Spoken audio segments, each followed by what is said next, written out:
Commander Lyra stood in the center of the great hall, her blue skin glowing with fear. The crystal walls around her showed images of dead worlds, planets that had once been full of life, but were now nothing but empty rocks floating in space. Her people, the Zephyrians, had ruled this part of the galaxy for thousands of years. They had built beautiful cities that floated in the clouds of gas planets. They had created amazing technology that could heal any wound and power entire star systems. But now, all of that was about to end. The enemy had come without warning. They called themselves the Devourers, and they lived up to their name. These massive machines, each one as big as a small moon, moved from world to world like hungry beasts. They ate everything they found. Trees, animals, buildings, even the very dirt itself. Nothing was safe from their endless hunger. Worst of all, they learned from every battle. Each time the Zephyrians attacked them, the Devourers became stronger and harder to hurt. "We have lost 17 worlds," Lyra said to the gathered leaders. Her voice was steady, but her hands shook. As she spoke, "Our best weapons cannot even scratch their armor. Our shields break like glass when they attack. We are running out of time." Elder Zoran, the oldest and wisest of all Zephyrians, slowly stood up. His crystal body was ancient, nearly transparent from age. "In all our long history, we have never asked for help from other species. We have always been the ones others came to when they needed aid. To call for help now would be ... shameful." "Shame will not save our children," Lyra replied. "Pride will not bring back our dead worlds. We must send a message to every star system in the galaxy. Someone somewhere must have weapons or knowledge that can help us fight these monsters." The debate went on for hours. Some leaders wanted to keep fighting alone, believing that their advanced technology would eventually find a way to win. Others suggested fleeing to distant galaxies, abandoning their homes to save their lives. But Lyra knew that running would only delay the inevitable. The Devourers would follow them wherever they went. Finally, the vote was taken. By a narrow margin, the leaders agreed to send out a call for help. It was the first time in Zephyrian history that they had ever asked another species for aid. The message was carefully written. It told of their long civilization, their advanced technology, and their desperate need for help. It explained about the Devourers and how they had destroyed world after world. Most importantly, it promised to share their knowledge with anyone who came to their aid. As the signal was sent out across the galaxy, Lyra felt a mix of hope and fear. Hope that someone would answer their call. Fear that no one would care enough to risk their lives for strangers. The message traveled through space at the speed of light, reaching star system after star system. Most civilizations that received it simply deleted it from their computers. Some were too afraid to face the Devourers. Others were too weak to help. A few actually laughed at the idea of the mighty Zephyrians needing help from anyone. But in a small, quiet corner of the galaxy, in a system called Sol, something different happened. Lieutenant Jake Morrison was working the night shift at Earth Defense Station Alpha.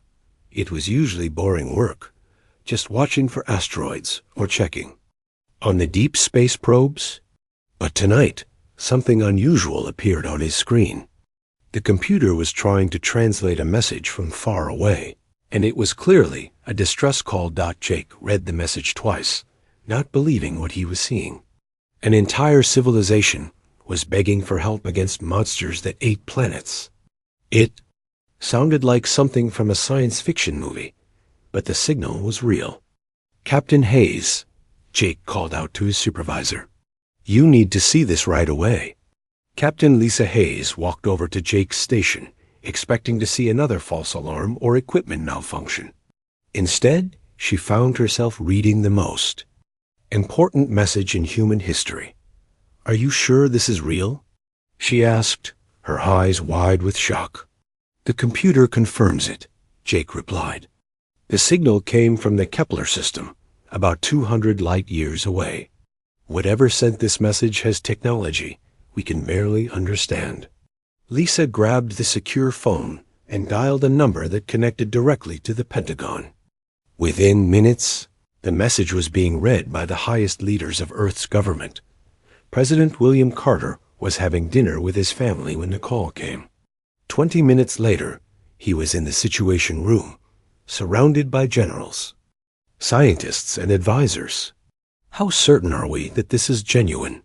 He asked Dr. Helen Rodriguez, Earth's top expert on alien life. The technology required to send this message is beyond our current capabilities, she replied. No one on Earth could have created this signal. It has to be real. General Peter Knox, the head of Earth's military forces, leaned forward. Mr. President, we've been preparing for something like this for decades. Our entire space fleet was designed to fight enemies we couldn't predict or understand. This might be our chance to prove that humanity belongs among the stars. But we've never even met these aliens, argued Secretary of State Janet Miller. How do we know they're telling the truth? How do we know they're the good guys? We don't, the president admitted. But if there really are monsters out there eating entire worlds, they might come for us next. Better to fight them now, alongside allies, than to face them alone later. The debate continued through the night.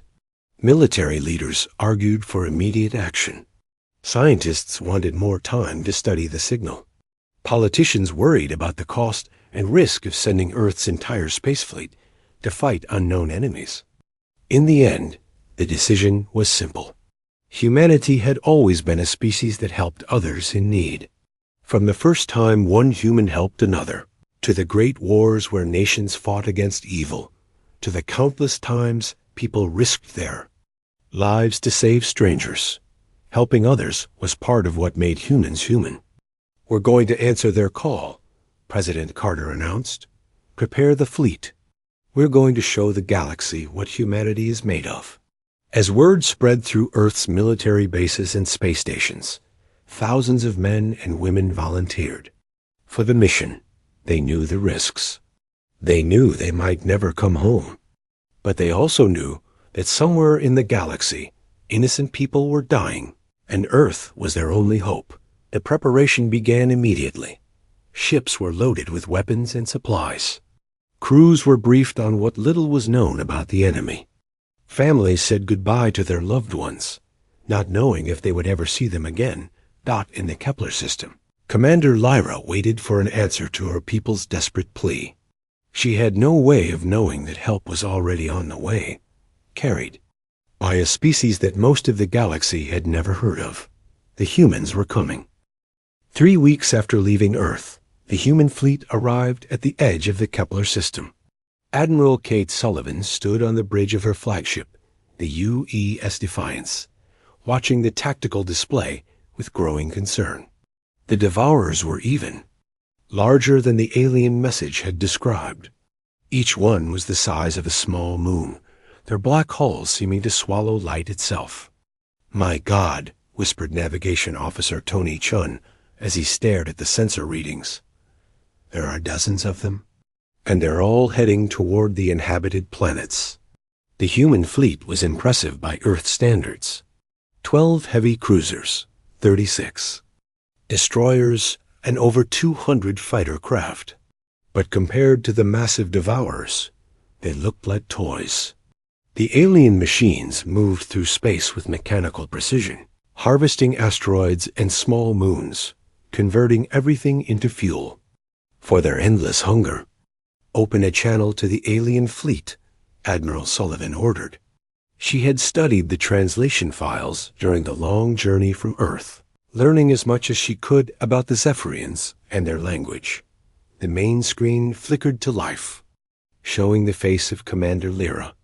The alien woman's blue skin was marked with stress patterns, and her large eyes showed both hope and fear. "Unknown vessels," Lyra said, her voice carrying across the vast distance of space. "This is Commander Lyra of the Zephyrian Defense Force. We received your message saying you would help us, but I must warn you, these creatures have destroyed everything we have sent against them. Commander, this is Admiral Kate Sullivan of the United Earth Space Fleet, Kate replied. We came as soon as we got your message. Can you tell us more about these devourers? Lyra's stress patterns became more pronounced. Admiral, I appreciate your courage in coming here, but your ships appear to use very old technology. We stopped using projectile weapons and chemical rockets thousands of years ago. The devourers have armor that learns from every attack. Each time we hit them, they become stronger. Admiral Sullivan smiled, though there was no humor in it.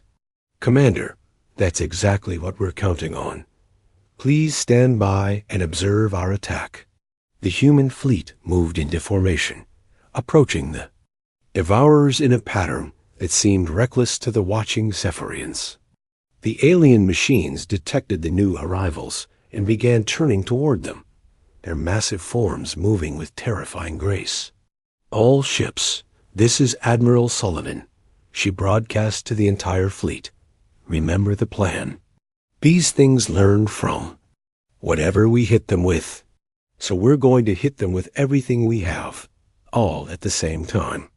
Every ship, every weapon, every trick we know. Fire when ready.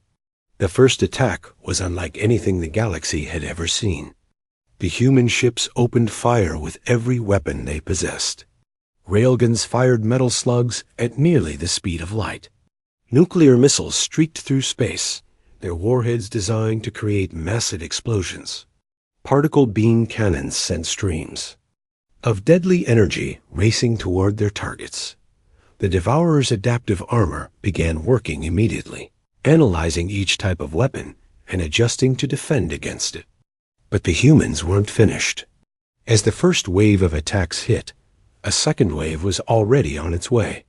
This time, the weapons were completely different. Laser cannons fired beams of pure light. Plasma weapons hurled balls of superheated gas.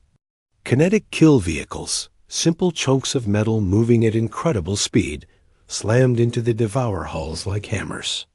They're adapting to the lasers, reported Captain Rick Martinez from the destroyer Hughes Vigilant. But they're still vulnerable to the kinetic rounds. Good, Admiral Sullivan replied. All ships switched to Wave 3 weapons. The third wave was even more diverse. Chemical explosive warheads designed to burn through armor. Electromagnetic. Pulse weapons that scrambled electronics. Acid dispensers that sprayed corrosive chemicals. Even simple steel flechettes. Thousands of needle-sharp metal darts fired from specially designed cannons. Commander, Lyra watched in amazement as the supposedly primitive human weapons began to overwhelm the Devourer's defenses. How are they doing this? She asked her tactical officer. They're not giving the Devourers time to adapt, the officer replied, his voice filled with awe. Each wave of attacks is completely different from the last. The learning systems can't keep up with so many different weapon types. One of the smaller Devourers, already damaged by the relentless barrage, began to show signs of critical failure. Its adaptive armor was cycling through dozens of different configurations, unable to settle on any effective defense. Target the damaged one, Admiral Sullivan ordered. All ships, concentrate fire on Devourer 3. The combined firepower of the human fleet focused on the wounded machine. Railgun rounds punched through weakened armor, while nuclear warheads detonated inside the creature's hull. For the first time in the war, a Devourer was completely destroyed, its massive bulk breaking apart in a brilliant explosion. First kill confirmed, reported the tactical officer. Devourer 3 is down. The destruction of one of their number seemed to trigger something in the remaining Devourers. They began moving more aggressively, abandoning their harvesting operations, to focus entirely on the human fleet. They're coming for us, Tony Chon announced. All remaining hostiles are converging on our position. Good, Admiral Sullivan said. Now we have their attention. All ships, implement tactics rotation.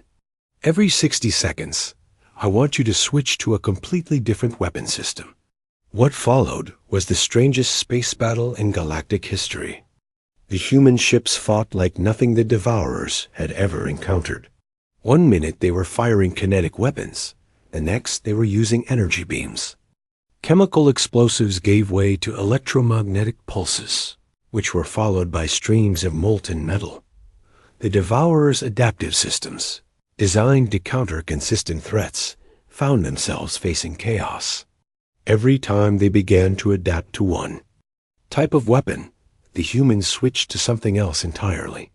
Admiral, called Captain Sandra White from the cruiser UE's determination, the Devourers are showing signs of system overload. Their adaptive routines are burning out from trying to process too many variables. Keep up the pressure, Admiral Sullivan ordered. Don't let them stabilize. The battle raged for 18 hours.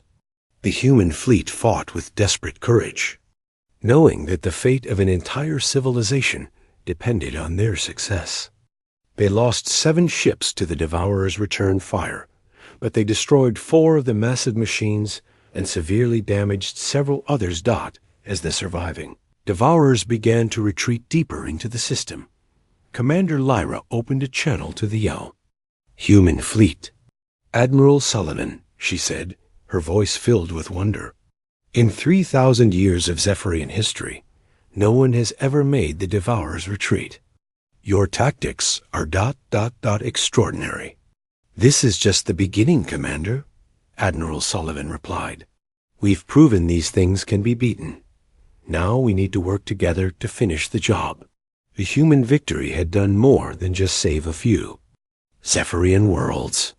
It had shown the galaxy that the Devourers were not invincible. For the first time since the war began, there was hope. But Admiral Sullivan knew that the real battle was just beginning.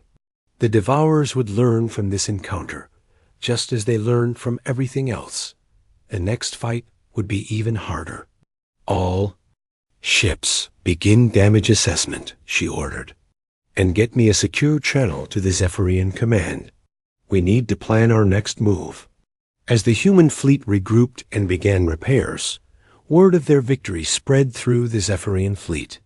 The alien soldiers who had been fighting a losing battle for months suddenly found themselves filled with new determination. The humans had come from nowhere, using weapons that seemed ancient and primitive. But they had done something that this advanced Zephyrians could not do. They had hurt the Devourers and forced them to retreat. "Admiral," Lyra said over the communication channel, "we would be honored to fight alongside you. Our people have much to learn from yours." "And we have much to learn from you," Admiral Sullivan replied. "Together, we might just save this galaxy." The alliance between humans and Zephyrians was born in that moment, forged in the fire of battle, against impossible odds. It would be the first of many such partnerships, as humanity began to find its place among the stars. The Joint Command Center on the moon of Kepler 7b was unlike anything either species had built before. Human military efficiency mixed with Zephyrian technological elegance, creating a workspace that somehow felt both practical and beautiful. Admiral Kate Sullivan stood next to Commander Lyra, studying holographic displays that showed the positions of the remaining Devourers. "Your energy weapons are incredibly precise," said Colonel Danny Parker, the Human Ground Forces commander. He was examining Zephyrian weapon designs with the eye of a professional soldier. "But they're too predictable. The Devourers figure out the energy signature within hours and adapt their defenses." Captain Nira, Lyra's tactical officer, nodded thoughtfully. "And your kinetic weapons are brutally effective, but they lack the accuracy needed for surgical strikes. Perhaps we can combine our approaches." Dr. Helen Rodriguez, who had insisted on joining the mission despite the dangers, worked alongside Zephyrian scientists in another part of the command center. "These Devourers aren't just machines," she explained to the mixed group of researchers. "They're a hybrid of organic and artificial intelligence. They learn and adapt, but they do it in patterns we can predict and exploit. The breakthrough came from an unexpected source. Lieutenant Jake Morrison, the young communications officer who had first received the Zephyrian distress signal, was monitoring Devourer communications when he noticed something strange. "Admiral," he called out excitedly, "I think I've found something important. The Devourers aren't just adapting to our weapons individually. They're talking to each other, sharing information about every attack in real time."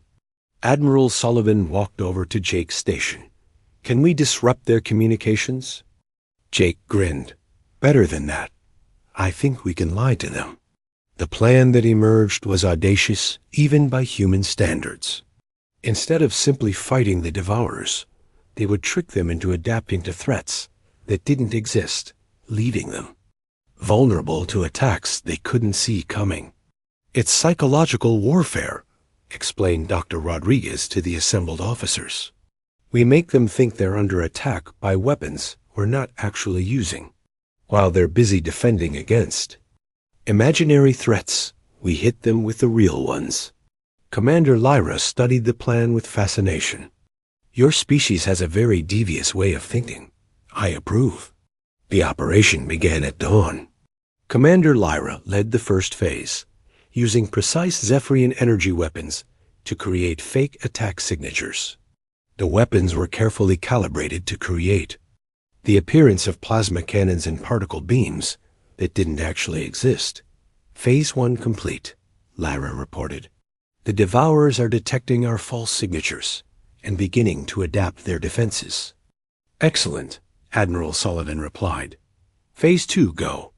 The human fleet launched what appeared to be a massive missile attack.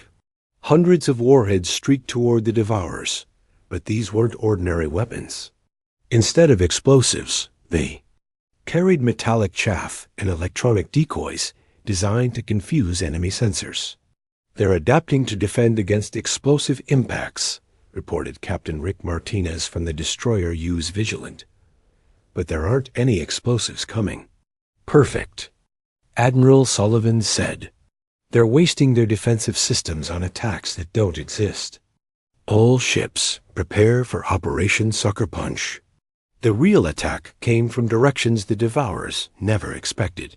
While their adaptive systems were busy defending against plasma weapons that weren't there, and explosive missiles that carried no explosives, the actual human weapons struck home. Kinetic rounds fired from railguns punched through armor that had been configured to stop energy weapons. Acid dispensers sprayed corrosive chemicals onto hulls that had been hardened against explosive impacts.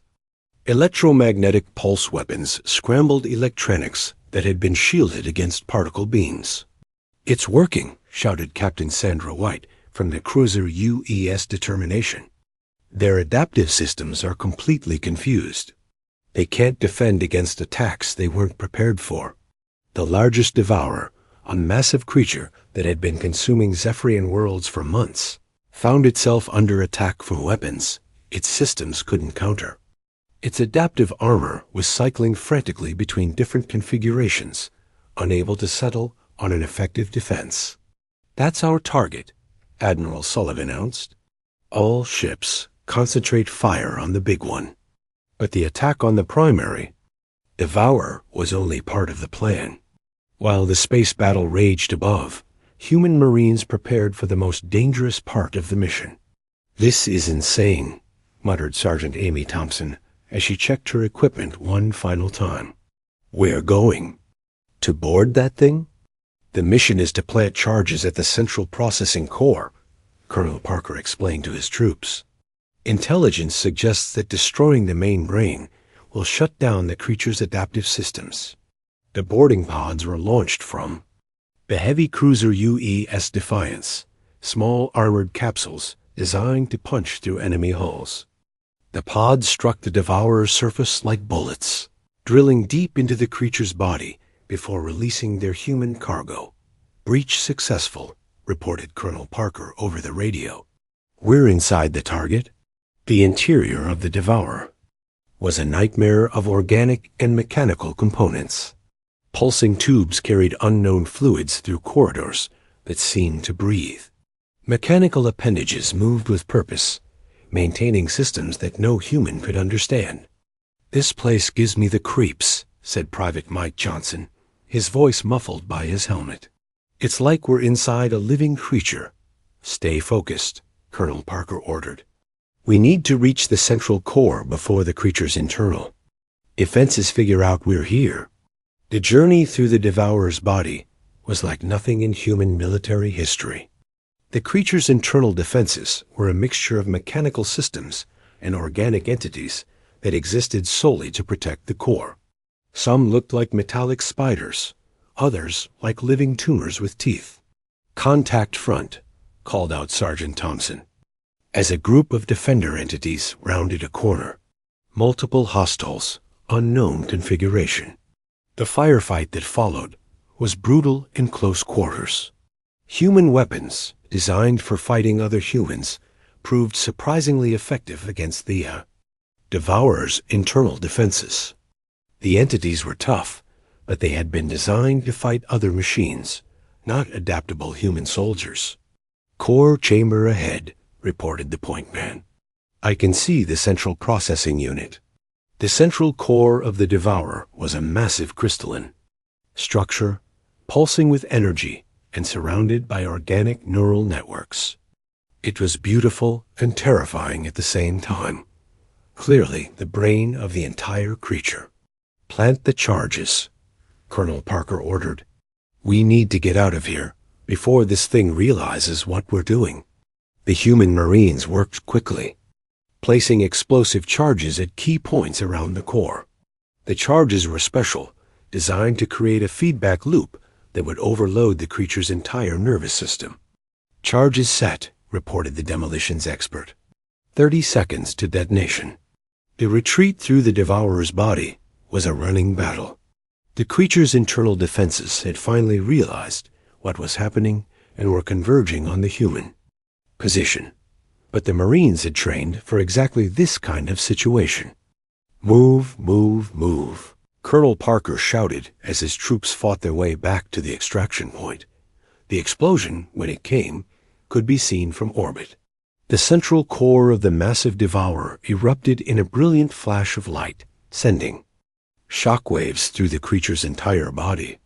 "Core detonation confirmed," Colonel Parker reported as his Marines were pulled back aboard their ship.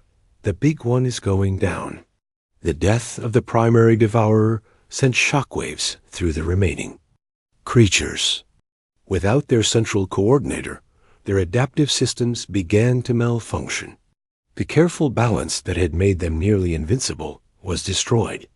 "All ships, press the attack," Admiral Sullivan ordered. "They're vulnerable now." The remaining Devourers were systematically destroyed over the next 6 hours.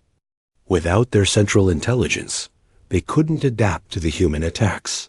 One by one, they fell to weapons that would have been useless just hours before. "Last hostile signature eliminated," reported the tactical officer. "All Devourers have been destroyed." The cheer that went up from both human and Zephyrian crews could be heard throughout the fleet. For the first time in months, the Kepler system was free of the creatures that had threatened to destroy everything. "Commander Lyra," Admiral Sullivan said over the communication channel, "I believe your system is now secure." "Admiral," Lyra replied, her voice filled with gratitude, "your people have saved our entire civilization. We owe you a debt that can never be repaid." "You don't owe us anything," Admiral Sullivan said simply. "We did what anyone would do. We couldn't stand by and watch innocent people suffer." But even as they celebrated their victory, both leaders knew that this was just the beginning. Word of the human victory would spread throughout the galaxy, and other species would take notice. Some would be grateful. Others would be afraid. The age of humanity's isolation was over. They had announced their presence to the galaxy in the most dramatic way possible, and nothing would ever be the same again. The news of humanity's victory over the Devourers spread through the galaxy faster than any starship could travel. Species that had ruled space for thousands of years suddenly found themselves looking at star charts, trying to locate a small system called Sol that most had never heard of before. Ambassador Claire Foster stood in the Great Hall of the Galactic Council, feeling very small and very human. The chamber was enormous, designed to accommodate dozens of different alien species, from tiny insect-like beings to massive creatures that looked like living rocks. She was the first human to ever set foot in this place. The Council recognizes the representative from Earth, announced High Counselor Varix, a towering creature that looked like a cross between a mantis and a tree. Though we must note that your species lacks the standard requirements for Council membership. With respect, High Counselor, Claire replied, trying to keep her voice steady. We're not here to ask for membership. We're here because 17 different species have sent distress signals to Earth in the past month. They're all asking for military help. The chamber fell silent. Every delegate turned to stare at the human ambassador. The idea that the galaxy's most advanced civilizations would ask for help from a species they had never heard of was almost impossible to believe. The hegemony of Talvorth requests Earth's assistance against the Void Reapers, announced a crystalline being whose body sparkled with internal light. Just weeks ago, this same delegate had refused to even acknowledge that humans existed. The Confederation of Velinix seeks aid against the plague swarms, added another delegate, this one looking like a walking tree with silver bark. The Empire of Zarthul requires help with the Entropy Collective, said a third, a floating ball of energy that pulsed with different colors as it spoke. Claire raised her hand for silence. Ladies, gentlemen, and honored beings, Earth appreciates your confidence in our abilities. However, we cannot simply send our forces across the galaxy without proper planning and support. Captain Ben Tyler, serving as Claire's military advisor, stepped forward. He was a career soldier who had spent his entire life preparing for battles that might never come. Now he found himself planning wars on a galactic scale. Each of these threats requires different approaches, he explained. We need detailed intelligence about the enemies, local support from your forces, and most importantly, cooperation between our species. The negotiations that followed were unlike anything in galactic history. For the first time, dozens of species were working together, sharing information and resources to fight common threats. The humans insisted on one condition for all their aid. Every species they helped would have to work together, not just with Earth, but with each other. Dr. Helen Rodriguez found herself overwhelmed with requests from alien scientists who wanted to understand human military thinking. She had become something of a celebrity among the galaxy's intellectuals, the person who had first recognized that the Devourers could be defeated. It's not about having the best weapons, she explained to a gathering of the galaxy's top minds. It's about being unpredictable, adaptable, and willing to try solutions that everyone else thinks are crazy. The first major test of this new cooperation came when the Void Reapers attacked the Talvorthian homeworld. These creatures were different from the Devourers. Instead of eating matter, they consumed energy, draining entire star systems until nothing was left but cold. Dead Space. Admiral Kate Sullivan, now promoted to head of Earth's galactic defense operations, led a joint fleet to the Talvorthian system. The battle plan was typically human in its audacity. We're going to give them exactly what they want, she explained to the assembled fleet commanders. More energy than they can possibly handle. The human ships, working together with Talvorthian energy vessels, began feeding massive amounts of power directly into the Void Reapers. But the energy was poisoned. Human programmers had filled the power streams with computer viruses and feedback loops designed to overload the creature's systems. They're trying to drain our ship's reactor, reported Captain Sandra White from the cruiser UES Determination. but our feedback systems are causing them to malfunction. The Void Reapers, evolved to absorb energy efficiently, had no defense against energy that was designed to hurt them. They gulped down the poisoned power eagerly, not realizing that each bit of energy they consumed was damaging their internal systems. "Target systems failing," reported the tactical officer. "All hostile signatures are going offline." One by one, the Void Reapers shut down, their systems overwhelmed by the toxic energy they had consumed. The Talvorthian homeworld was saved, and another impossible enemy had been defeated by human ingenuity. But the victory did more than just save one world. It established a pattern that would be repeated across the galaxy. Humanity's unconventional approach to warfare, combined with their allies' advanced technology and local knowledge, proved effective against threats that had seemed unstoppable. More importantly, the partnerships formed during these battles began to change the nature of galactic civilization. Species that had been isolated for thousands of years began working together, sharing knowledge and resources in ways that had been unimaginable before humanity's arrival. The hegemony of Talvorth shared their energy manipulation technology with the Confederation of Valinix, helping them develop new defenses against the plague swarms. The Empire of Zarthul provided advanced computing systems to help track the movements of the Entropy Collective. Dozens of species that had been enemies for centuries found themselves fighting side by side against common threats.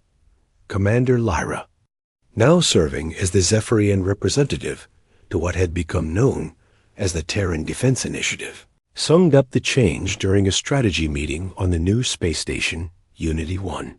"You didn't just save our civilization," she told Admiral Sullivan. "You taught us that we don't have to face the universe alone."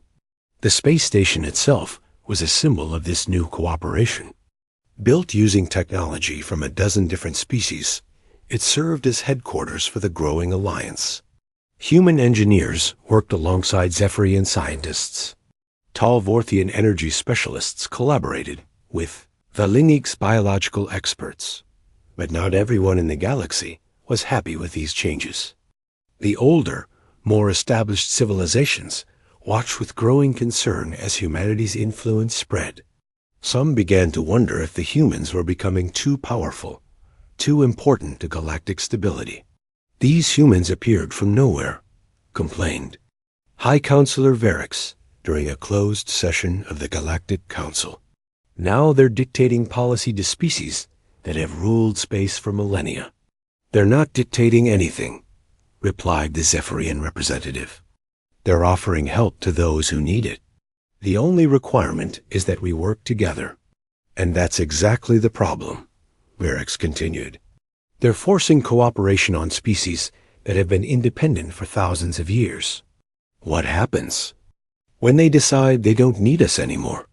These concerns were put to rest when the Entropy Collective launched its first major attack.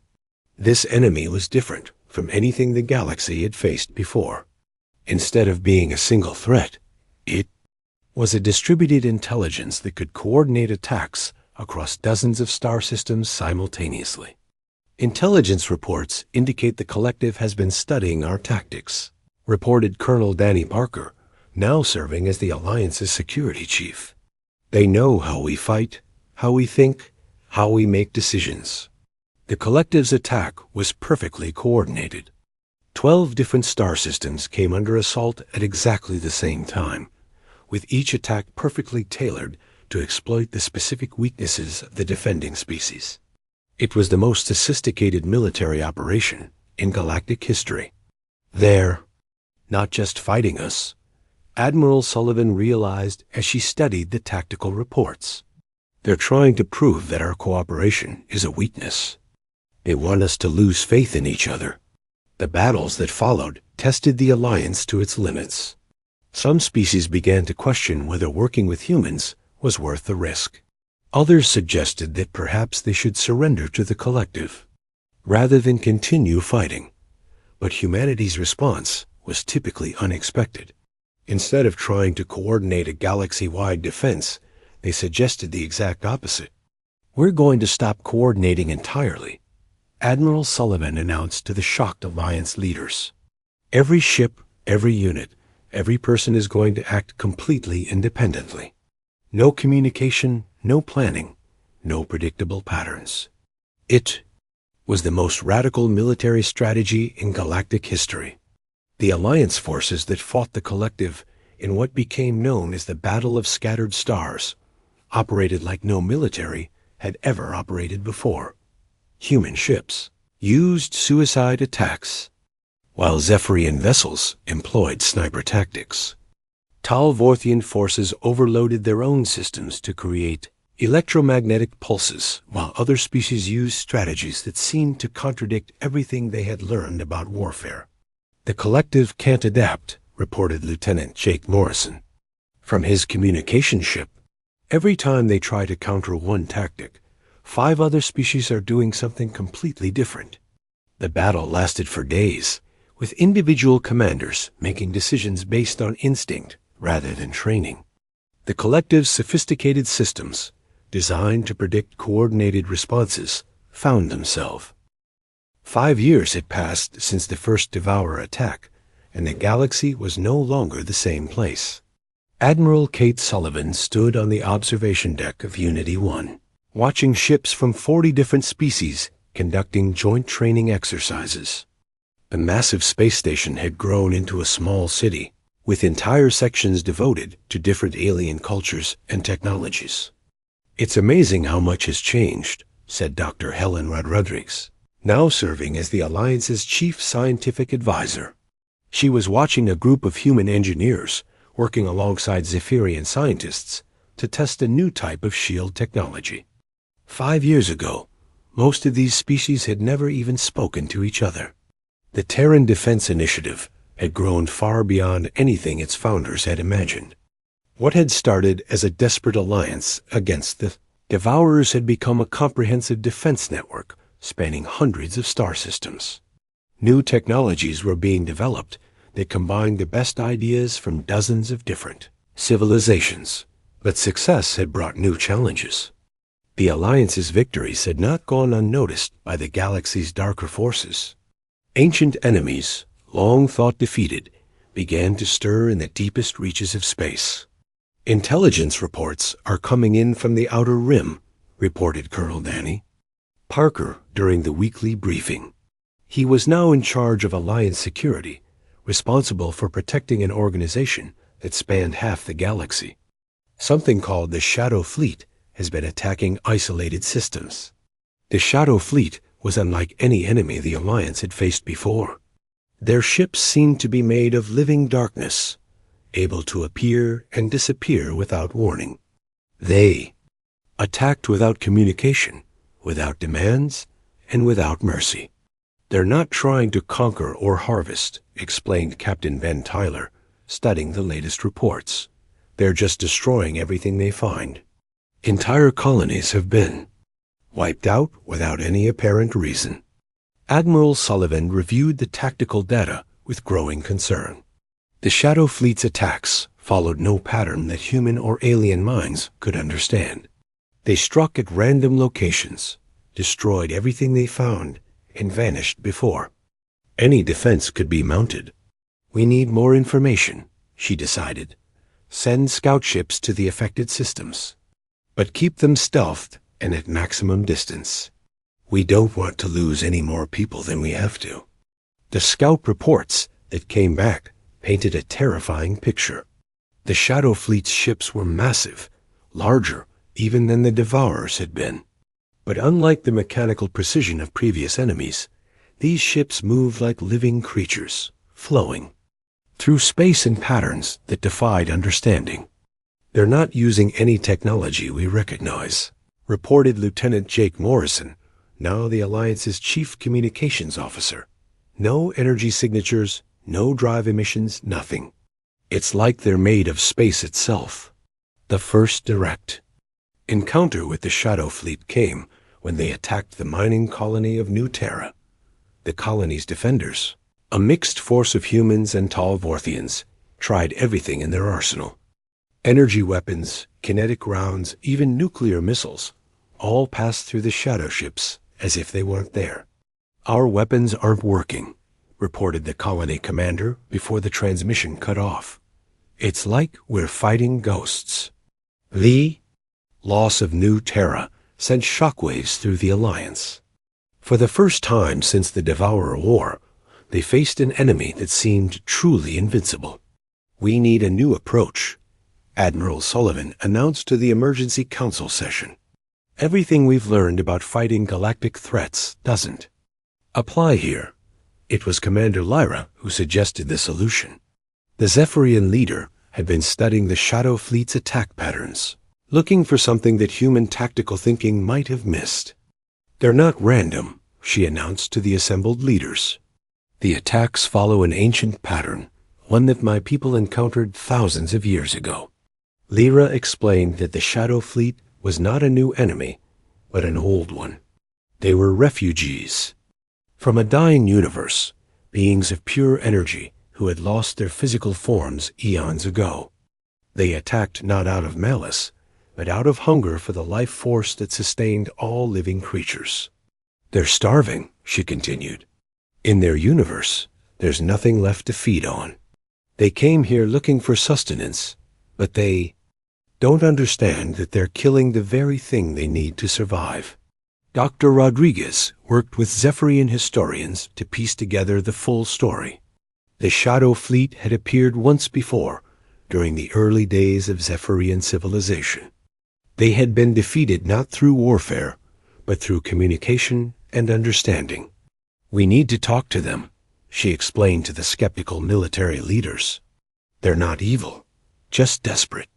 If we can show them another way to survive, they might stop the attacks." The plan that emerged was the most dangerous diplomatic mission in galactic history. A small team would approach the Shadow Fleet directly, without weapons or shields, relying entirely on the hope that these ancient beings could be reasoned with. Admiral Sullivan volunteered to lead the mission personally, but the Alliance leaders voted her down. She was too valuable to risk on such an uncertain venture. Instead, the mission was given to Captain Sandra White, one of the most experienced diplomats in the human fleet. "This is either going to be the greatest diplomatic breakthrough in history," Sandra said as she prepared for departure, "or the shortest suicide mission ever attempted." The approach to the Shadow Fleet's position near the dead system of Kepler 9 was tense beyond description. Captain White's ship, the UES Harmony, was completely unarmed and unshielded, broadcasting friendship messages on every frequency known to galactic science. "Contact," reported the sensors officer as massive shadow shapes began to materialize around them. "Multiple hostiles." "Wait, they're not attacking." The shadow ships surrounded the human vessel like curious predators, their dark forms flowing and shifting in patterns that hurt to look at. For long minutes, nothing happened. Then, slowly, a communication signal began to come through. The voice that spoke was like the whisper of dying stars, ancient beyond human comprehension. It spoke in mathematical concepts rather than words, but the ship's computers managed to provide a rough translation. "Why do you come without fire makers?" The shadow being asked. "All flesh things bring fire makers when they see us. We come in peace," Captain White replied, hoping her words could bridge the gap between species separated by entire universes. "We know you're hungry. We want to help." What followed was the strangest conversation in galactic history. The shadow beings explained their desperate journey from a universe where entropy had claimed everything. They had fed on the life force of dying stars until even those were gone, leaving them with nothing but an endless hunger. "We take life warmth to survive," the being explained. "But taking makes warmth go away. We do not understand this paradox." Dr. Rodriguez, monitoring the conversation from Unity 1, suddenly realized the solution. "They don't understand symbiosis," she announced. In their universe, everything was about consumption. They've never learned to coexist. Working through Captain White, the Alliance scientists began to explain the concept of mutual benefit. They showed the shadow beings how different species could work together, each providing what the other needed without destroying anything. "We can teach you to feed on stellar radiation," Captain White explained. "The energy stars naturally emit without harming them. You can have all the sustenance you need without killing anyone." The shadow being was silent for a long time, processing this impossible concept. In their experience, survival meant consuming others. The idea that they could exist without destroying was as alien to them as their nature was to biological life. "You would teach us this cooperation?" the being finally asked. "Even though we have taken life warmth from your kind?" "That's what we do," Captain White replied simply. "We help others, even when they've hurt us." The negotiation took 3 days. The shadow beings had to consult with their entire fleet, sharing the concept of peaceful coexistence with beings who had known only hunger for eons. But finally, an agreement was reached. The shadow fleet would stop their attacks on inhabited systems. In return, the Alliance would help them learn to survive by feeding on natural stellar emissions and cosmic radiation. Special feeding stations would be built at carefully chosen locations, allowing the shadow beings to sustain themselves without harming anyone. "It's the strangest peace treaty in galactic history," Admiral Sullivan observed as she watched the first feeding station being constructed.